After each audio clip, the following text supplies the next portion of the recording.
है an economy is in equilibrium. From the following data about an economy calculate autonomous consumption. है ना, हमारे पास data क्या क्या है, इनकम है 5000, मार्जिनल प्रोपेंसिटी टू सेव है 0.2 और इन्वेस्टमेंट एक्सपेंडिचर है ₹800। अब क्वेश्चन क्लियर बोल रहा है कि इकोनॉमी इक्विलिब्रियम में है। हमें ध्यान रखना है, हमें पता है कि इकोनॉमी इक्विलिब्रियम की दो अप्रोच है, एक एस और एडी अप्रोच और एक एस और आई अप्रोच।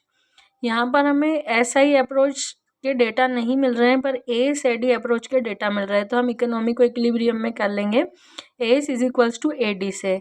और एस किसके इक्वल होता है, वाई, है ना, इनकम के इक्वल। और एडी हम क्लोज इकोनॉमी में two sector close economy AD is equals to C plus I ले रहे हैं, क्योंकि जो हमारा अजम्पशन है टू सेक्टर क्लोज इकोनॉमी में चल रहा है, जहाँ पे सिर्फ कंज्यूमर कंजम्पशन एक्सपेंडिचर कर रहे हैं और आई इन्वेस्टमेंट है ना।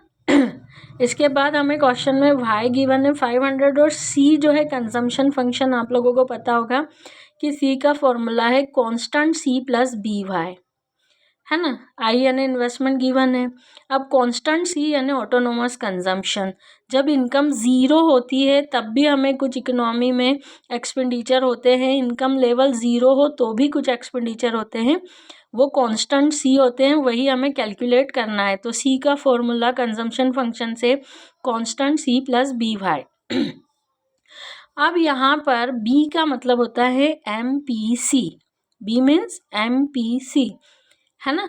एम पी सी हमारे पास एग्जैक्टली नहीं है पर हमारे पास एम पी एस है, और हम 1 माइनस एम पी एस करेंगे तो हमारा एम पी सी जो है 0.8 आ जाएगा, क्योंकि M P S plus M P C is equal to 1 होता है। ये रिलेशनशिप आपको याद रखनी पड़ेगी, बहुत काम आएगी। M P C plus M P S is equals to 1, तो आप 1 में से 0.2 माइनस करेंगे तो आपका एम पी सी आ जाएगा, है ना। यहाँ पर आप पुट कर देंगे वाई की वैल्यू 5000, ट्रांसफ़र करेंगे तो आपका कांस्टेंट सी आ जाएगा, है ना। कौन कौन सी टर्म्स आपको याद रखनी है कि M P C plus M P S is equals to 1 होता है, जिसकी हेल्प से हम यदि एम पी एस दिया है तो एम पी सी निकाल सकते हो। आपको ये भी याद रखना पड़ेगा कि B means M P C, क्योंकि कंजम्पशन फंक्शन में क्या लग रहा है, C is equals to constant C plus B Y, तो B is equals to M P C, है ना। और यदि एम पी सी क्लियर हमारे पास चेंज इन सी और चेंज इन वाई होता तो हम इससे निकाल लेते, पर हमारे पास एग्जैक्टली इसी फॉर्मूले से हमारी एम पी सी कैलकुलेट हो गई है। एक बार देख लीजिए आप ये।